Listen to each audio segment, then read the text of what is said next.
Ќе ја нормализираме нашата земја, ќе ги вратиме институциите, ќе отвориме квалитетни работни места за да го вратиме овој моќен извор во земјата, младата популација и заедно да ја градиме иднината на нашето општество. Ова го ветуваше Заев во октомври 2015 година. Но место враќање на младите добивме 20.000 млади иселени за само 3 месеци, а според политиките експертите не гледаат можност ова да се промени, туку гледаат шанса само за влошување на состојбите.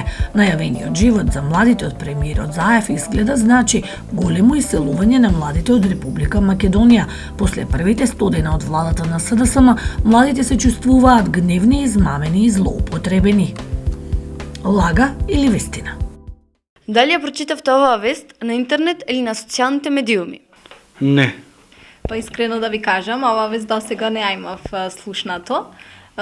Ама еве сега вие што ми ја прочитавте, дали верувам или не, јас секогаш се водам од некоја реална ситуација и секогаш верувам во тоа и јас што го гледам. Пример, за иселеноста се гледа дека доста луѓе млади се иселуваат. Сега бројката дали е точна 20.000, то не можам да поверувам дека не се истакнати конкретни докази од релевантни лица. Да ви кажам право, обично оваков тип на вести ги прескокнувам. Не ја прочитав. Значи се што е поврзано со политика, јас ги прескокнувам тие вести. Тоа е мој став према ваков тип на вести. Што предизвикува оваа вас кај вас како граѓанин? Тоа представува реакции, бурни реакции и негативни кон општеството. Од една страна, ова е како податок загрижувачки дека младите се иселуваат, а од друга страна е сватливо дека секој си бара подобра екзистенција за подобар живот. Бевте ли вознемирени, изнервирани? Имаше лавина реакции на социјалните медиуми, дека масовно се иселуваат младите? Не затоа што овој тип на вести не ги земам здраво за готово. Не се почувствував нешто посебно вознемирена, секако загрижувачки е дека се иселуваат младите. Не сум толку, не ги пратам толку вестите и не бев запознаена со оваа вест за да предизвика некаква реакција кај мене. Сметам дека ова е лажна вест. Дали може би ја споделивте оваа вест на социјалните мрежи или дали ја видовте кај некој пријател да е споделена? Не ја видов. Немам навика да ги споделувам некои изјави или да коментирам на некои постови. Да, ова вест ја видов кај некој пријател. Дали ја коментиравте оваа вест со вашите пријатели? Во социјалните мрежи не, но вака во живо нормално коментираме. Секако со пријателите, со колегите коментираме за иселеноста, дека е загрижувачки, дека доста млади се иселуваат, што можеме и да го видиме. Еве пример кај мене каде што живеам, куќа по куќа се празни, фамилија по фамилија се иселуваат. Тоа секако го коментираме, а конкретно за оваа информација немаме коментирано. Не, искрено да ви кажам, како што кажав претходно, вести од типот на политички вести ги прескокнувам. Многу често може да испадне да бидам погрешно сватена, така да овој тип на вести ги прескокнувам.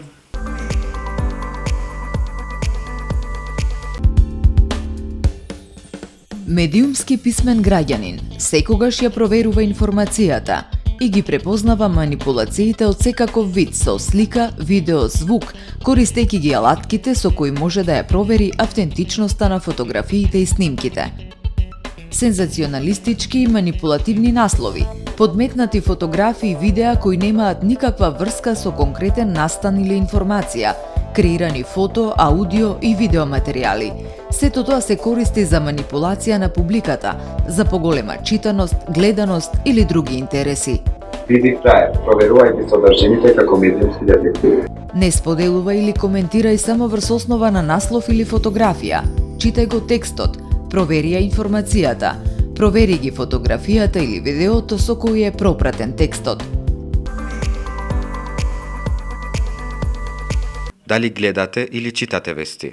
Ви од каде се информирате, преку кој медиум, интернет, ТВ, радио или весник? Да, гледаме медиуми, повеќето преку социјалните мрежи и ретко гледам вести, најчесто информациите ги добивам преку социјалните мрежи нешто ако ми излезе некој атрактивен наслов, па нешто ако ме заинтересира, ако ми фати око, тогаш го отварам и ако ме интересира нешто плюс, пребарувам обично на Google нешто плюс информации или од некој релевантно лице стручно за таа тема.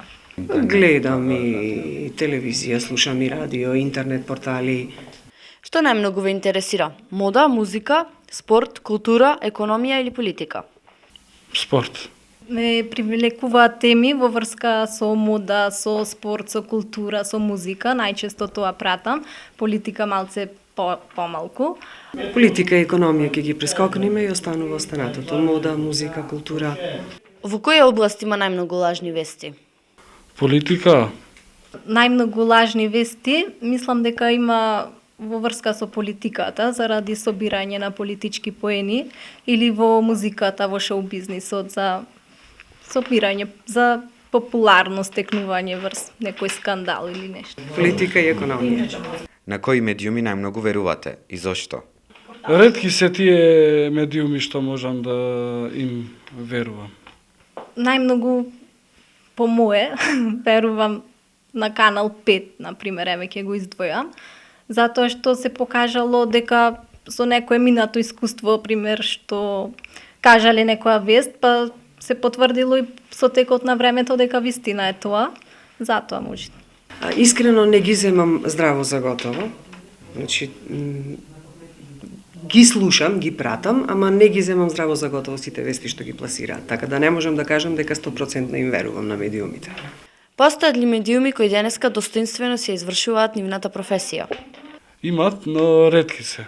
Верувам дека има, но има и доста кои што се субјективни, затоа што не може само едни да се фалат, други да се критикуваат, секогаш и кај едните и кај другите има нешто што фали, нешто што е добро, нешто што е лошо.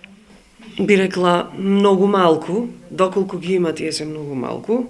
Моje мислење е дека добар дел од овие медиуми се многу сервилни во однос на актуелната власт или опозиција. Моje мислење. Дали ги проверувате информациите или ги земате здраво за готово? Како ги проверувате информациите? Нормално ги проверувам сите информации од една страница на друга страница и да видам колку е точна таа информација. Зависи од која тема е. Некогаш некои што се очигледни вистините не ги прегледувам, а нешто што ми е сомнително ќе пребарам на друго, на Google, на некој пребарувач или на некое друго лице ќе прашам ако ме заинтересира до толку таа вест. Ништо, оставам времето да покаже дали се вистините или не. Ви се случува ли да проверувате, споделете, искоментирате на Facebook или на Instagram некоја лажна вест мислејќи дека е вистинита? Не, апсолутно не, никогаш. Па ми се случило некогаш, пример, некој наслов да е упадлив, нешто интересно, а кога ќе отвориш на постот, сосема различно пишува и нема врска со тоа што ти го привлекло внимание во насловот. И тогаш се гледа дека е само направено тоа за кликови или за нешто. Не, во принцип не ги споделувам тие вести. Не. Сте биле ли доведени во заблуда? Веројатно да. Времето покажало дека не е таа вест таква каква што е пласирана и затоа пак ќе повторам, не ги земам здраво за готово, чекам времето да покаже дали е вистинита или не. Сте се почувствувале ли излажани, изманипулирани, вознемирени и дали може да ни кажете која е таа лажна вест или полувистина што ве вознемирила? Мене интересни ми се некои информации што идат секои 2 недели истите информации. Например, еве ти го Шумахаер. За Шумахаер се дава една информација секоја 2 недели. И истата се врти, како се вика, се лепе, се додават некои ситни работи, а тој кутриот не знаеме ни дали е жив, дали не е жив. Што мислите? Кој најчесто ги пласира лажните вести? И зошто? Ја мислам дека лажните вести се пласираат заради да добиват лајкови или некои политички поени или нешто друго. Мислам дека најчесто лажните вести ги пласираат политичарите политиката за собирање политички поени и исто така доста и новинарите за кликови за повеќе да се отвара постот. Политичките партии, платени организации, не знам, посебни лоби групи задолжени за тоа, новинари кои што немаат право на свој говор. Тешко ли е денес да се направи дистинкција или разлика меѓу вистинските и лажните вести? Ја мислам дека не е тешко. Лажната вест одма се осеќа дека е лажна вест. Мислам дека е тешко да се направи покрај толку наплив на информации од секакви медиуми и проверени и непроверени и некогаш човек не знае дали да верува во тоа што е напишано или тоа е само некоја полувистина кажана. Тешко е. Тешко е. До тој степен се добро камуфлирани што тешко е да разграничиш лажна и вистинита вест. Што мислите за воведување предмет медиумска писменост во образованието? Не би било лошо да има таков предмет во образованието. Медиумска писменост во образованието, тоа мислам дека на денешно време е потреба. Пред се заради заштита на личните податоци, на приватноста со медиумите, исто и да се селектираат кои вести се објавуваат, кои не. Па можда би било добро како идеја, не знам колку е лесно за спроведување, али добро е да можат младите од старт да можат до некој степен да препознаат дали некоја вест е вистинита или не. Дали и вие би сакали да се запознаете повеќе со оваа област? Нормално дека да. Би можело да. Би сакала да се запознам. Би сакала да можам и јас со старт да разграничам дали некоја вест е вистинита или не. Што мислите за овој наш проект преку кој ние се обидуваме да ги едуцираме граѓаните за лажните вести и да го подигнеме нивото? Ви пожелавам успеси за ова убава работа. Па добро е да се обрни поголемо внимание за тоа какви вести се пласираат, дека секој граѓанин си има право да е добро информиран, а тоа е и работата на новинарите да пласираат добри вести, вистинити вести, не да кажуваат само полувистини и врз основа на тие добри вести да се формира некое општо граѓанско мислење, што е базирано на точни извори. Во секој случај проект за пофалба. Затоа што не само јас, него има многу луѓе како мене кои што не може да ги разграничат кои вести се вистините или не. Се надевам дека ќе успеете во намерата. Ви посакувам се најубаво.